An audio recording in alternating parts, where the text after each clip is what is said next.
Hi, Taylor T. Carlson and heavy metal vinyl time again. Today we're looking at one of my favorite heavy metal bands of all time, Judas Priest, and we're going back to the very beginning. This is a new reissue of Rocka Rolla, the band's 1974 debut, which tends to be kind of overlooked compared to their later efforts. Their first two albums were done for the Goal record label, and this album was immediately eclipsed by the successes of its follow-up, Sad Wings of Destiny, but today we're going to go back and take a look at this, which of course has gotten this new reissue. The album was produced by Roger Bain, probably best known for being the producer of Black Sabbath's 1970 debut album. It's also the only Judas Priest album to feature John Hinch on drums, who did not play on any of their subsequent releases because they didn't think he was suited well to the band. Now, we're going to go ahead and unbox this. I'll share a little bit of feedback. Here's the cover. Unfortunately, if you know anything about Judas Priest, you know there are two covers to this album. There's one that has a bottle cap that says Rocka Rolla in a font similar to the Coca-Cola logo, which the band apparently considers to be the original artwork. And then there's this bland, generic one of the steampunk guy in the armor and the wings laying down the missiles. And this cover's even been used for other stuff. It was actually used for the cover of some video games, so that just makes it feel more generic, honestly. I mean, I wish we could have gotten the bottle cap cover on this. I wish they had done that, but I don't know if there's like legal issues with the Coke company that prevent that.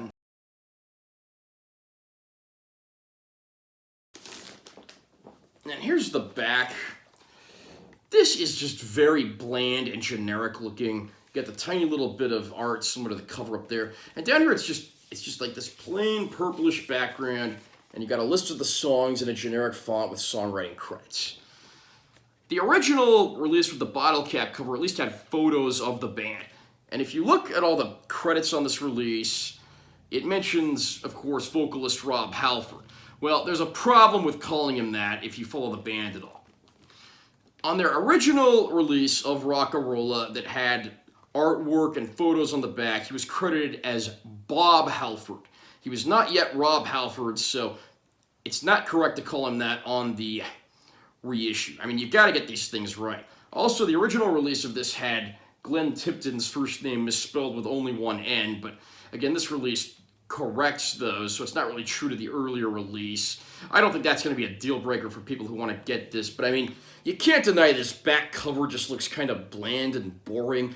Couldn't we have gotten the photos on here that were at least on the original bottle cap cover? And I was kind of excited to see that this actually had a gatefold, but even the gatefold's kind of bland looking. I mean, you got that same generic weird steampunk guy in the background. I mean, who knows if the band ever even wanted that on there. Then you got photos of the five guys in the band in black and white. The photos actually don't look half bad, but it's just kind of, bland looking otherwise. Got our credits down there.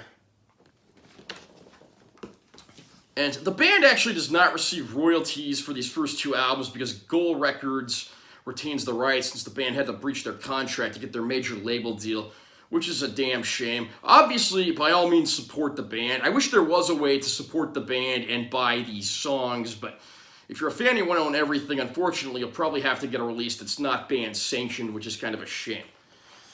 Now, there are some generic aspects to this release I'm not a fan of, but one thing I will not deny is the vinyl itself looks amazing. I mean, check out this, black, purple splatter pattern. I mean, this is gorgeous. I love, colored, transparent vinyl, things like that, and I'm glad to see that even the packaging is lackluster. The disc itself is not, and this is a nice, heavy 180-gram vinyl as well. The music on this album, admittedly, is not the best music that Judas Priest ever made. The group was still kind of finding their way. You got a medley on side one that feels like something Black Sabbath would have done in their early days. Got some bluesy rock. The title track would not have been out of place on a Ted Nugent record, honestly. And most of these songs were ignored by the band, but Never Satisfied, probably the best-known song on the record, did actually get played by the band on their 2011 Epitaph World Tour. During that world tour, for the background imagery, they used the bottle cap cover for this album, not the one that's used here. So, again, another reason I wish they could have gone with that artwork instead of the generic steampunk guy artwork here.